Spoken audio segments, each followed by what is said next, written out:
What another exciting week we saw here in week 7 of the college football season, folks. And I told you we were going to find out exactly what some of these teams were made of this week, going into this week. And we definitely found out in some instances, but in some instances, we have a lot more questions than we have answers here on week number 7 of the season. So let's get into this on the 5 thoughts on this week in college football. And I want to clap it up to the groups, the teams that won yesterday. Let's give them a big round of applause, folks. Let's do it. Let's clap it up for them. That's right. We want to clap it up there for the winners yesterday in week 7 of the college football season. So let's break this down. Thought 1 on week 7 in college football. I've been telling you now for weeks, folks, if you're going to beat the Auburn Tigers, you have to win in an ugly fashion. And yesterday, that's exactly what Georgia did.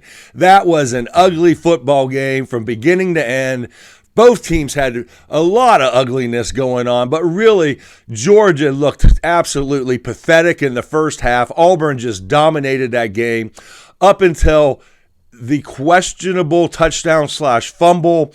I think it was a touchdown personally. We can call it a fumble, whatever. The truth of the matter is, there was really no call on the field at the end of that play on what it was. It was just a bunch of confused SEC refs, and that's what we saw yesterday around a lot of the SEC, and that is confused refs in the SEC. It's pretty damn pathetic how poor the officiating is down there in the SEC. But let's get back to this. So we have this play at the goal line where it looked to me like the tip of the ball crossed the plane before it came loose. Whatever. If you think it came loose, fine, whatever. The bottom line is, why wasn't it called a touchdown for Georgia if it was a fumble? Or why wasn't it called something at the field on the field during the actual thing? Instead, they bumbled around, tried to figure out what was going on. They finally gave the ball to Georgia. And then Georgia gets literally 2 of, I think, the bullshittest calls in the history of calls. I don't think that was a targeting call that was called, not targeting on the field. Actually, they went, if you remember correctly, they went and said, we are going to review the catch that was made. Then they came back with a targeting. And then you have this roughing the passer call that happened 2 or 3 plays later, where Auburn guy literally has him by the jersey before he releases the ball. He tackles him, and it's another 15-yard penalty. Honestly, Georgia couldn't move the ball without the penalties. And then, of course, we get into the second half, and Auburn, all of a sudden, Jackson Arnold can't throw anything in the air. Everything's down at the feet or overthrown. Just absolutely pathetic performance by Auburn in the second half. But really what I took away from this game at the end of the day is Georgia's just not a Georgia football team that we have been accustomed to over the, prior for the last couple years before that. So let's say 5 or 6 years ago, the Georgia teams that we saw then, this is not that. And if you're a Georgia fan, you can't be saying to anybody that you guys are a dominant football team. This is not a dominant football team. Yes, you held Alabama scoreless in the second half. Alabama didn't need to score in the second half to beat you. And yes, you beat Auburn. The momentum swung on that play at the goal line. They couldn't get anything back. You still, yes, I will give you the credit. That last drive was just really that thing could have been a 10-minute drive to end that game.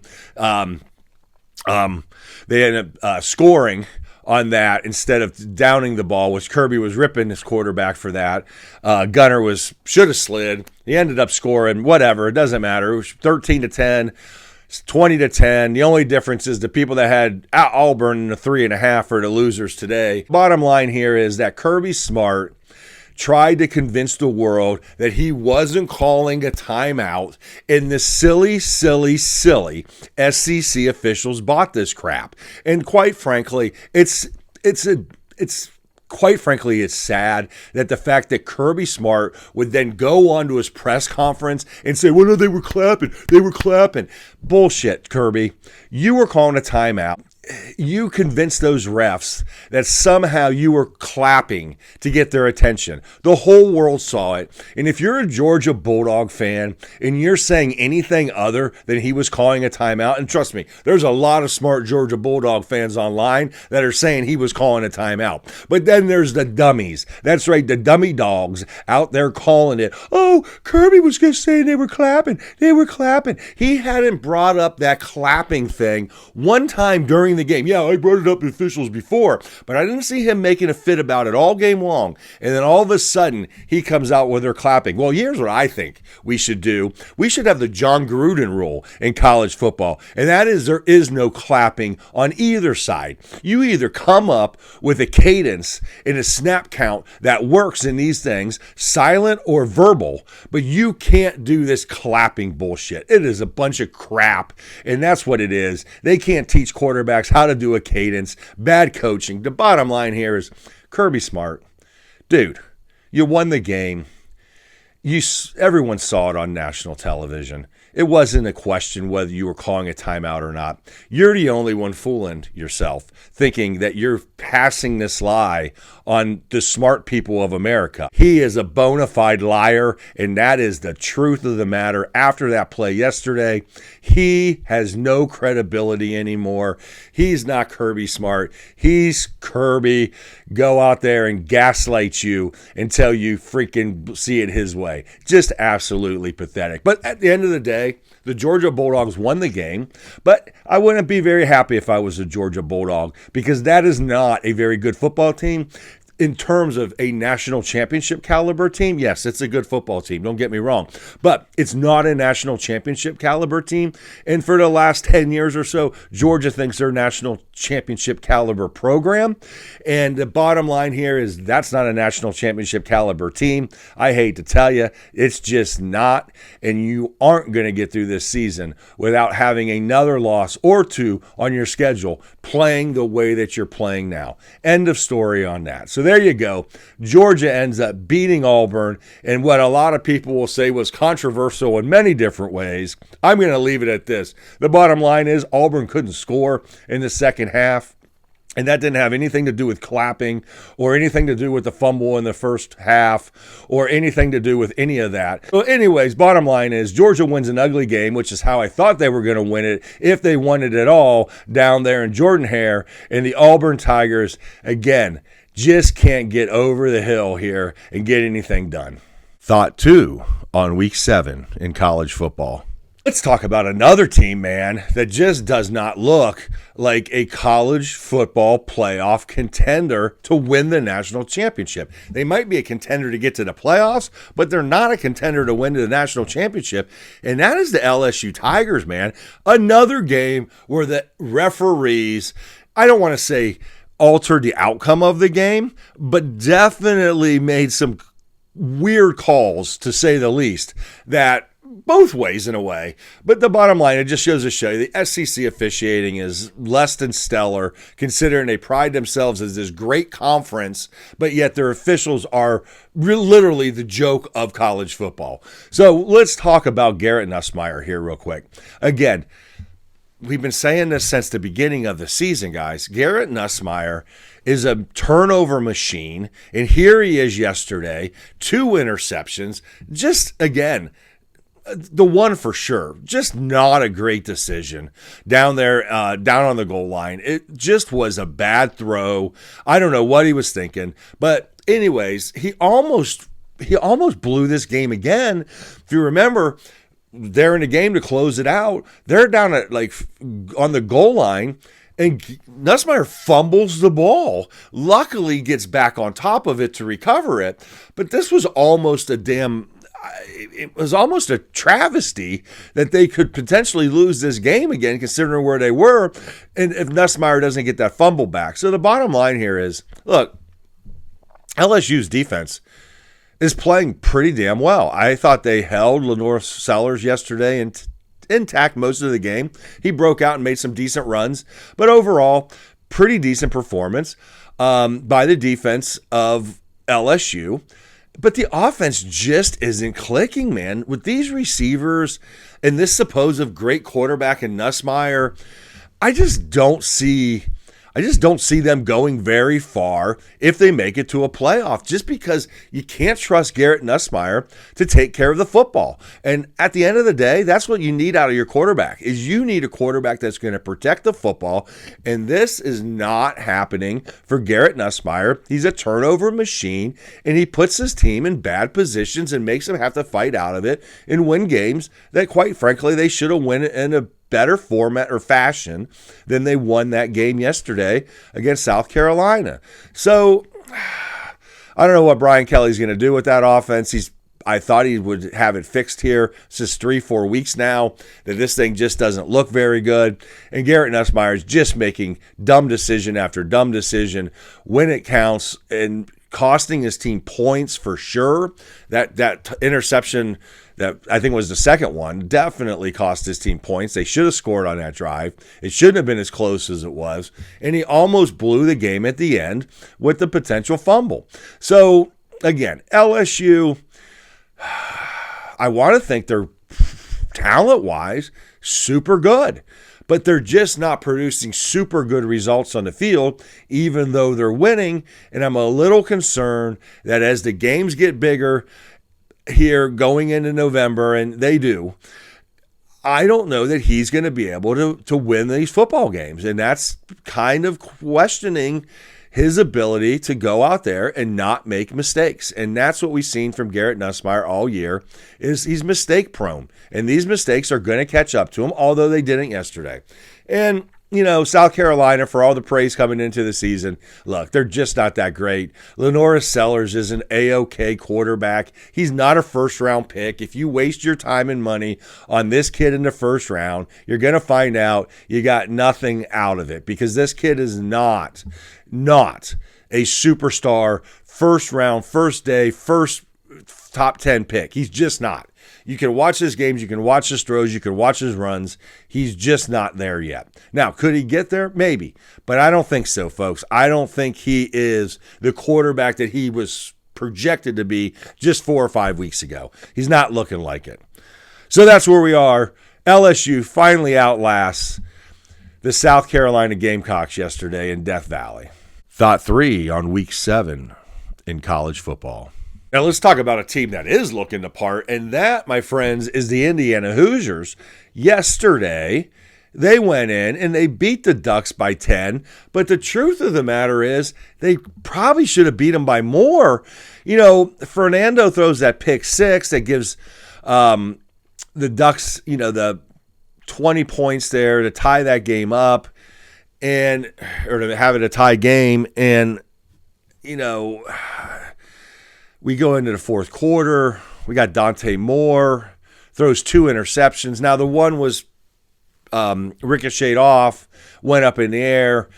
But the bottom line is Dante Moore did not look like a great quarterback yesterday against a much improved Indiana front. That's right, Indiana's front on the defensive line from last year to this year is just an absolute night and day difference. That's the difference in this football team right now, in my opinion, is the front, defensive front of Indiana versus where they were last year, and why they can go on the road now and beat the Ducks at home in a hostile environment in a game that wasn't pristine conditions. I mean, you had rain, you had, other things. But the bottom line here is that Indiana looks like a real dominant football team right now. And as much as I think Kirk Cignetti's an ass in many ways, I really like what he's doing here with this football team. And he isn't scared to go out there and try stuff and, put his players in the right position and say, look, I got skill where skill's needed, and we're going to give them opportunities.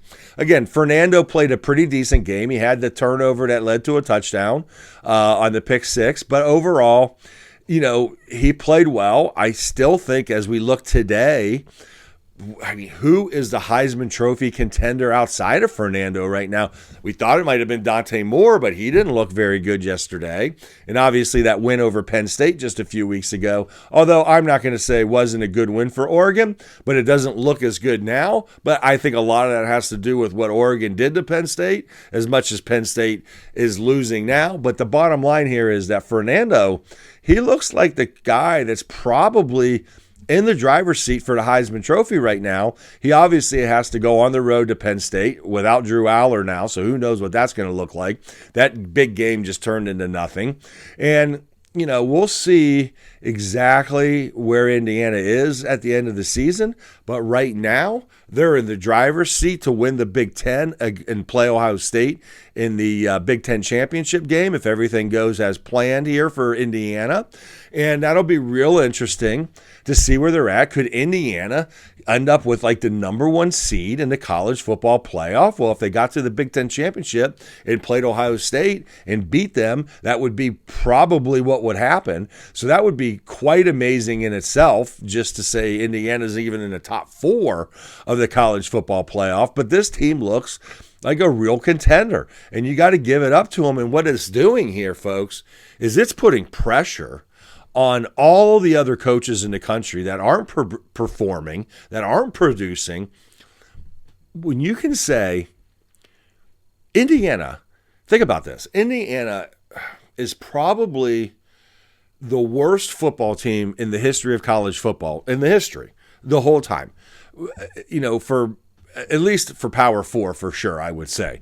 This program has been terrible for years and years and years. They had some decent years in the 90s with Bill Mallory. But the bottom line here is this is not a very good football team during, you know, for the last 100 years. But Kirk Cignetti comes in, and in his second year, his first year, he takes a team that no one thought could get anywhere close to a playoff ever and gets them in the playoff. And now in his second year, he is literally might be the best team in the country. You know, he's definitely third next to Ohio State and Miami. But, you know, it's got to be putting a lot of pressure on other coaches around the country saying, hey, how can Kirk Cignetti go into Indiana, a doormat, and turn them around in literally a week?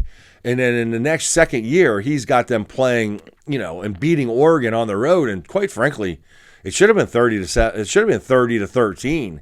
Or maybe even more than that. But the bottom line is other coaches have got to be feeling the sig pressure on their neck that he is getting stuff done in Indiana, that they're not getting stuff done. Hugh Freeze, just to name one, at Auburn, where he's just not getting it done. And here we are with Cignetti, I mean, making all the right moves and all the right plays and all of that and getting his team in position to literally be potentially the number one team in the college football playoff. And that is not out of the question here, folks. That is legitimately on the table as we speak today.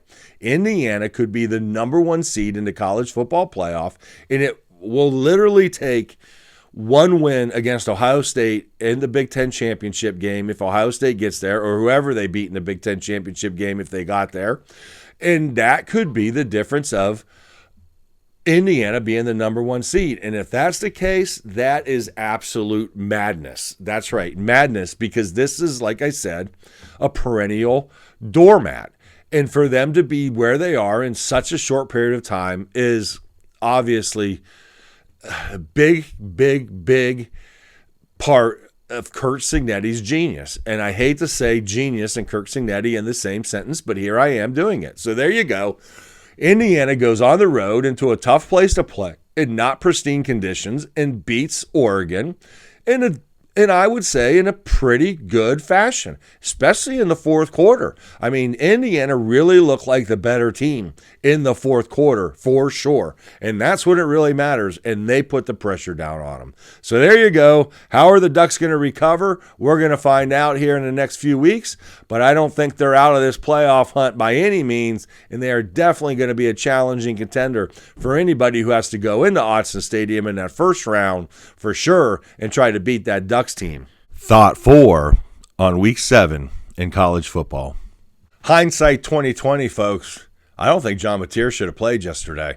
Honestly, he did not look good. Turnover machine. Texas's defense finally started looking like a Texas defense that we thought they were going to look like all year. Yes, Texas's defense has been pretty good, but yesterday they looked a lot more dominant than they have, through the first part of the season, which they weren't playing a lot of teams. But anyways, bottom line is they looked pretty dominant this week. They didn't look super dominant against Florida last week. And here we go. Is Texas back into this thing? And where exactly is Oklahoma? I thought Oklahoma was going to be better yesterday than they were. Now, is that because John Mateer probably maybe couldn't, maybe shouldn't, maybe shouldn't have played? I don't know. Bottom line here is he had 2 weeks off. He's got that screws and stuff in his hand. Clearly looked like it was affecting his ability to play yesterday. Would Oklahoma have been better off sitting him another week? You lose the game against Texas either way, maybe. And you lost it with John Mateer. Maybe you could have won it with him on the bench. I don't know. I'm not saying they could have or they would have. But the bottom line here is 6 points in the whole game, 0 points in the second half, and you give up 20? I thought Oklahoma's defense was a top-tier defense right next to Ohio State, Miami. But no, they did not look like that yesterday. They let Arch Manning, although did not look superstar-ish by any means. Arch Manning had very pedestrian game, but he had a couple big throws when he needed them. The touchdown one in the end zone obviously was a big throw for him. He didn't lose the game for him, which I felt like he was playing in that direction earlier in the season, that he was, if they would have been playing better teams, he would have been losing, which they did against Florida last week. I don't know if Florida's a better team, but he made plays last week that led Florida to win that game, and this week he didn't make them. And Texas ends up winning. So is Texas going to be able to go on the road and beat a Georgia? Are they going to be able to get through this season with only 2 losses?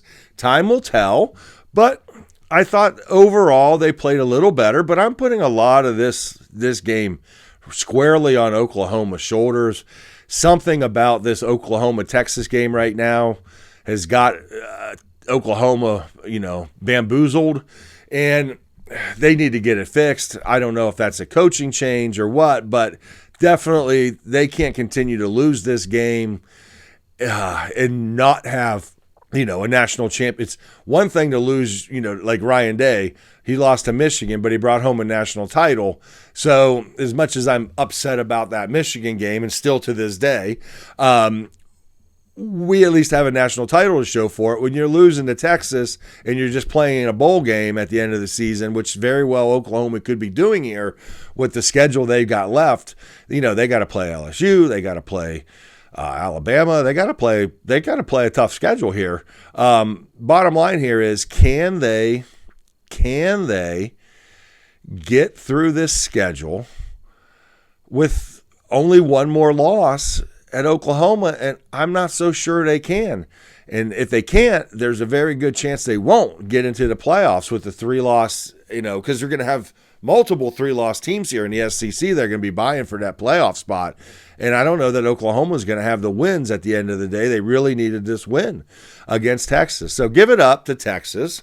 Arch Manning, like I said, he didn't have a great game. I think he had 160 yards passing and But the bottom line is they came out of that game with a victory, which, Sarkisian needed badly. He needed a victory, and they got it. And we're going to see where they go from here, and can they get ready to go play a Georgia team on the road here in a few weeks, and can they win that football game? We're going to find out. Again, I told you earlier, I don't think Georgia's a great football team right now.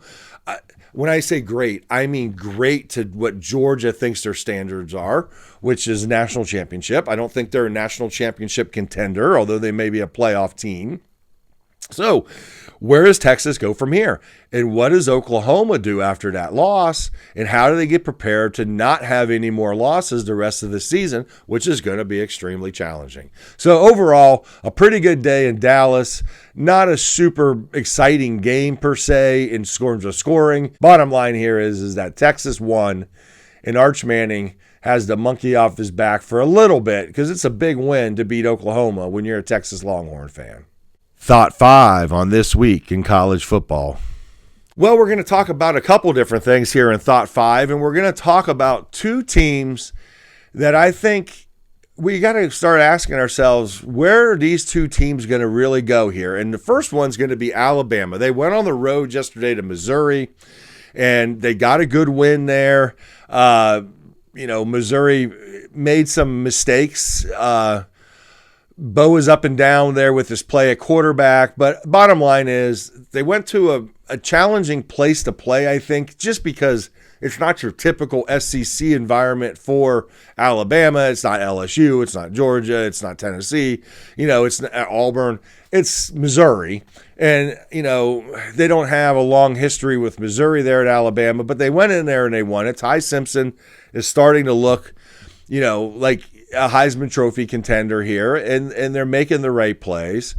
And, another team in that same facet that I got to start asking about how good are they is USC. Look, USC dominated Michigan yesterday. Everybody thinks Michigan's defense, not everybody, but a lot of smart people think Michigan's defense is a solid defense in college football, very challenging to play against. And USC, quite frankly, smoked them. And they left at least 14, if not 21 points out on the field. Folks, this game could have been like 50-13. So is USC any good? We're going to find out maybe when they go to Notre Dame next week. And Notre Dame had a big win over NC State yesterday. They beat them by like 30. But NC State's just an average football team. And we're going to find out if USC is really a contender here, or if yesterday was just another fluke. Michigan had Justice Haynes go out for the game. I haven't heard if he's going to be coming back for the season, if he's out for the season, where he is for the season. But I can tell you that Michigan's running game is not as good without him as it stands right now. So we're going to find out, this coming week, can USC go on the road and beat a Notre Dame team that I'm not sure where they are. I mean, they didn't really beat Boise State as bad as I thought they should have. They did play pretty well yesterday against North Carolina State. But USC also has some real efficient weapons down the field. Can Notre Dame stop that? We're going to find out. But the bottom line here is that, two teams that I think Alabama for sure, I think I don't want to say they're the class of the SEC here yet, because I still think Texas A&M might be that right now. But bottom line here is that Alabama looked pretty good yesterday, and I thought USC looked really good too yesterday, considering the defense that they were playing and what we think is a pretty good Michigan defense. And Michigan's offense still has a lot of work to do, but USC pretty much dominated that football game from beginning to end. Extra. Well, I'd be remiss if I didn't talk about the Buckeyes here and their on-the-road victory at a ranked opponent in Illinois. And the defense really, really, really, again, played phenomenally.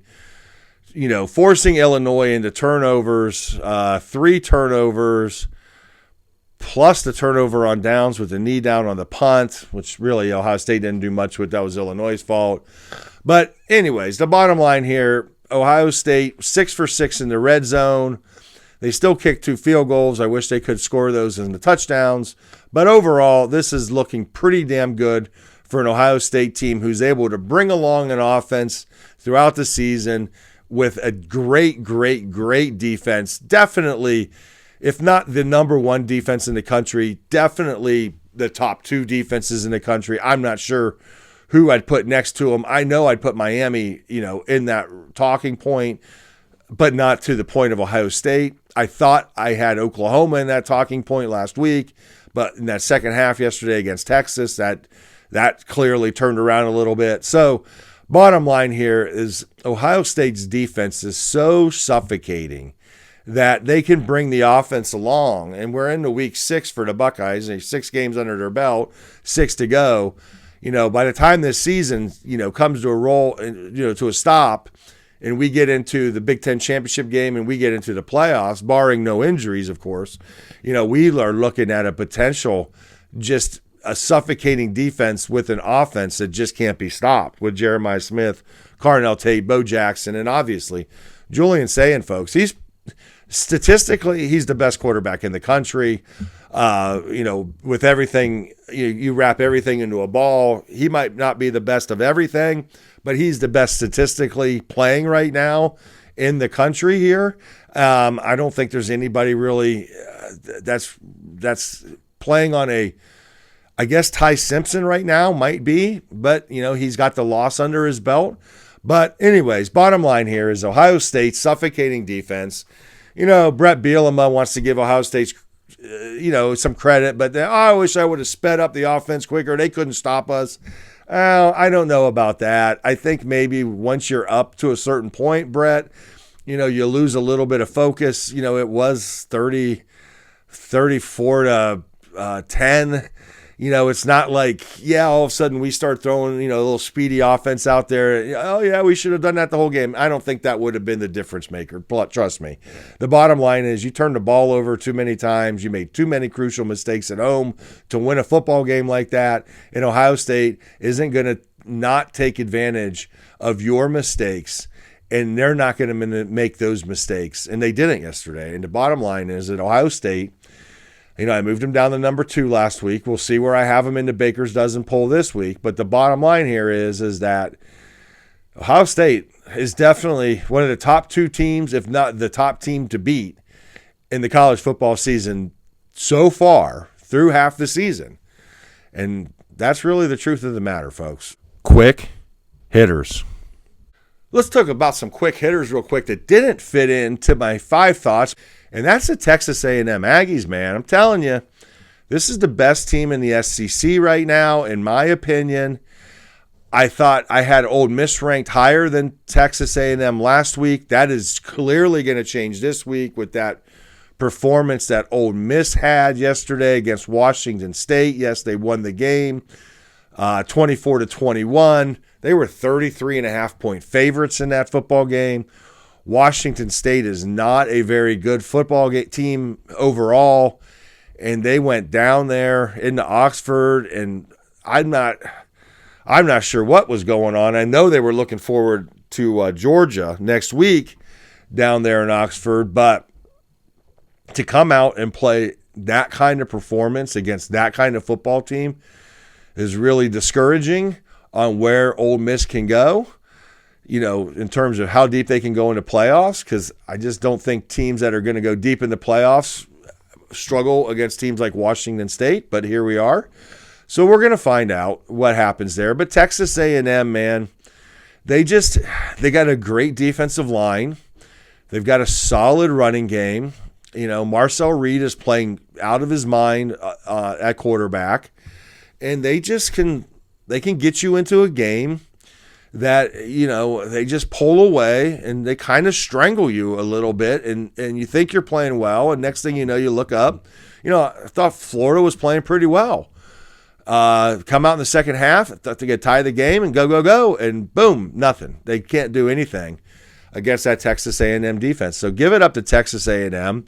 Just a absolute great performance yesterday in winning there in College Station. And Ole Miss, you got a lot of work to do before you go to Georgia. Let's give it up to Eddie George and the feline phenomenon going down there and Pug the Cat. That's right. We had Toledo, another disappointment here by me this year. I had Toledo potentially going to the college football playoff when the season started. I thought they had the schedule and the team that could get them there, and they've been a total disappointment this season, considering what they had coming back and where we thought they would be. and give it up to Eddie George and the Bowling Green Falcons after dropping down to 21-0 in this football game. Fought back and ended up winning this football game 28-24 against their rival. And that is a monster win for Eddie George. And congratulations. You know, he's my favorite Buckeye. Next to Troy Smith, my favorite Buckeye. Eddie George, my favorite Buckeye. Mix and match them up. There you go. Andy Katzenmoyer maybe. But bottom line is Eddie George has a giant win. And this is a guy with wins like this that could be looked at for big-time jobs coming up. Maybe at the end of this season, we'll see. We know of a couple that look like they may be opening up. But boy, wouldn't it be something to see Eddie go to a big-time performance or a big-time school and see what he can do? But so far, he's passing the test there at Bowling Green with a great win yesterday against the Toledo Rockets. So congratulations, Pug the Cat. You got cat mania here going on in Ohio, and there you go. We got a big win for the Bowling Green Falcons. Let's talk about another team that's reeling, and that's the Iowa State Cyclones. Look, I haven't been really high on this football team all year. I just haven't seen it. Rocco's just an okay quarterback. I just not think they're a great football team. They didn't go on and win last week in Cincinnati, and then they turn around and go again on the road to Colorado, and they lose to the Buffaloes after a week where Dion had a lot of, personal issues going on and all of this. And the bottom line is the Cyclones just aren't a Big 12 contender, folks. And you know what? The truth of the matter is they're probably not going to be. Matt Campbell's just an okay coach. I mean, he to me, he's perfect at Iowa State, where 8-4 is good enough, and that's where they're at. And this is not a great football team. I don't know why people thought this was, early in the season. I didn't think so, and here we are. They're just not great, and they've proven it over the last 2 weeks. And I don't care if they're missing cornerbacks or quarterbacks or running backs or whatever they say they're missing. They're just not that great a football team, and Iowa State is not winning the Big 12 for sure this year. But one team that could win the Big 12 for sure this year is the Texas Tech Red Raiders. That's right, folks. They jumped up fast on Kansas yesterday, and then they let Kansas score 17 unanswered points to end the first half to make it 21-17. 17 unanswered points, to 21-17. And then they just came out in the second half, and they just crunched down on them and blew that Kansas team out of the water. Not a great Kansas team, but bottom line here is Texas Tech is definitely looking like a solid contender to win the Big 12, if not, get to the college football playoff and make some noise, maybe even as a top 4 seed. I don't know. We'll see, because I'm telling you, it doesn't look like the SEC winner is going to deserve a top 4 seed if they don't start getting some teams. I mean, outside of maybe Texas A&M, if they can go undefeated. But I don't think a lot of these teams are going to be better than 2 losses here at the end of the season. So it's going to be tough to get a top 4 seed when you got potentially undefeated or 1-loss teams ahead of you. So anyways, bottom line here is let's give it up to Texas Tech, the Red Raiders. They are getting it done, and they're definitely making strides. We're going to find out. There's some teams in the Big 12 that I still got my eye on. One of those teams is Arizona State, who yesterday absolutely laid a tremendous egg at Utah. We found out, I think it was on Thursday, right after I made my bet on this game, that Sam Leavitt was going to be out for the game, and then Jeff Sims was going to be starting, and I knew they were screwed from that moment. But the bottom line here is that Arizona State still has the potential to win the Big 12. They have one Big 12 loss and control their own destiny because they have some teams in front of them on their schedule that when they beat them, they will end up in the Big 12 championship. So we'll see. BYU also ended up with a decent win yesterday, coming back to beat a much improved Arizona team. If you haven't seen Arizona, they're much improved over last year.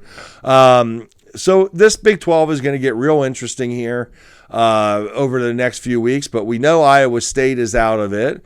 And, we think Texas Tech is the team, but BYU and Arizona State and Cincinnati and a few other teams definitely could play their way into this thing. We'll see how the schedules shake out a little bit. But it's going to be exciting to see who comes out of this Big 12, because no matter what we think about the Big 12 in terms of quality of competition, it is definitely one of the most fun conferences to watch, just because the parity every week is just on par with, it's just every week somebody can beat somebody. It's just no question about it. Maybe Kansas State, but look at even Kansas State yesterday beat TCU pretty well. I guess Oklahoma State would be the one team that you can beat if you're in the Big 12 right now. So other than that, that was a great, great win for those teams in the Big 12. Texas Tech, Utah with the big win over Arizona State, and still has a chance to be in there. And we'll see where this season goes from here, but I really like watching this conference because it is fun to see the parity that's playing out. Let's talk about the Little Six. That's right. Who's going to make the playoff run here in the Little Six? And we got a little bit more clarity yesterday, folks, in South Florida, just dominating North Texas. North Texas was undefeated coming into this football game. South Florida had the one loss to Miami. And, man, 63-36. They just totally pounded them. Navy, the midshipmen, playing a spunky Temple team yesterday and needed literally a last 30-second, 51-yard run by Blake Horvath and a 2-point conversion to take the lead with less than 30 seconds to play in this game. So I still think the American Conference is definitely where the playoff team is going to come from, but we still had UNLV undefeated. They ended up pulling out a big victory yesterday in a hard-fought game against Air Force in a scoring battle. I think they scored 100 points in that game.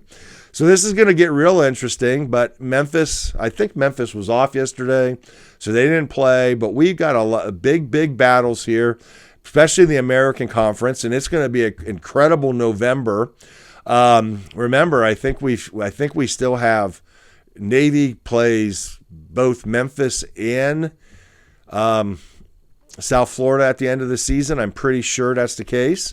Plus, you got the American Conference Championship game.